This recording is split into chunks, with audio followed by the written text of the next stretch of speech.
Howdy, I'm Isaac Newman, and this is my digital story for the Monarch Service Project.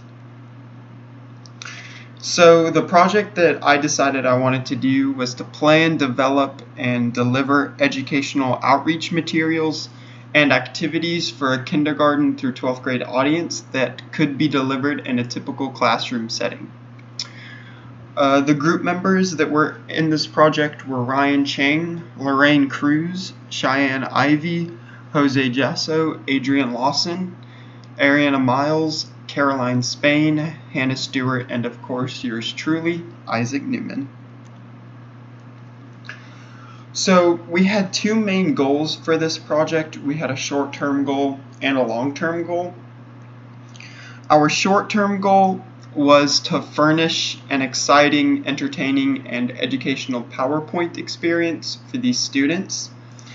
And the main focus of our long-term goal was to instill the students with valuable information and knowledge that they can then use to respect and preserve insect species from extinction or endangerment, as well as hopefully educating others on the importance of these creatures and whatever positive impacts that they may have. So for the project itself, we decided that we would create a PowerPoint more targeted for 6th graders, highlighting different species or orders of insects that are typically viewed as harmful or pest species for the most part. The point was to provide information about all the different aspects of the lives and behaviors of these insects, as well as positive impacts that they may have on nature or humanity, and not just focus on whatever cons that they pose, like if they were terrible for crops or something like that. The materials were arranged and developed in a way to be entertaining as well as educational to the audience.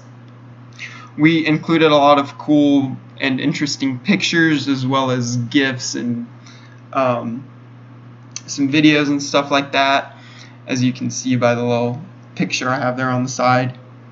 Each group member also focused on a different organism and developed an activity for the students to perform after the presentation and after each little insect section, such as making an ant colony or drawing a fly and then identifying the different parts of it, like their antenna or the prothorax or legs or something like that. Caroline decided to work on mosquitoes. Ariana decided to research cockroaches. Adrian did wasps and hornets. Hannah focused on dragonflies. Jose did ladybugs. Ryan focused on ants. Lorraine focused on honeybees. Cheyenne focused on flies. And I decided to do it over beetles, which is what you see there in the picture. So the plans for the success of this project, we decided to primarily communicate through GroupMe or Google Hangouts. We decided to meet every Sunday using Google Hangouts to talk about where we were in the project, what was going on, how we all were doing, what future plans there were, any problems that we might be having to see if we could fix it pretty quickly, and any advice that we might have for each other, like if we needed help with one of the activities or needed help finding some information for our specific insect or something like that. One of the largest challenges that we faced was distance. None of us really lived close to each other, and some of us were like actually even in different countries, so we could never meet up in person, which was pretty difficult. So we decided that we would work using a shared Google Slides document and get everything done that way.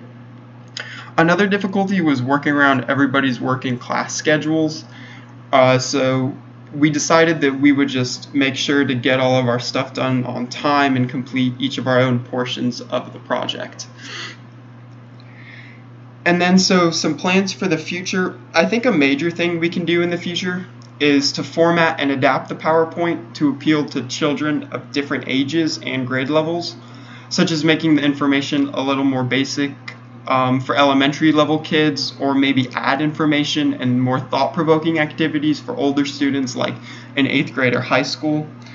Another thing we can do is revisit the children that we would originally show the PowerPoint to maybe the next year, and see how they retain the info as well as how they're using it to help positively impact the world, and to test their knowledge to see if they continue to educate themselves outside of classroom setting.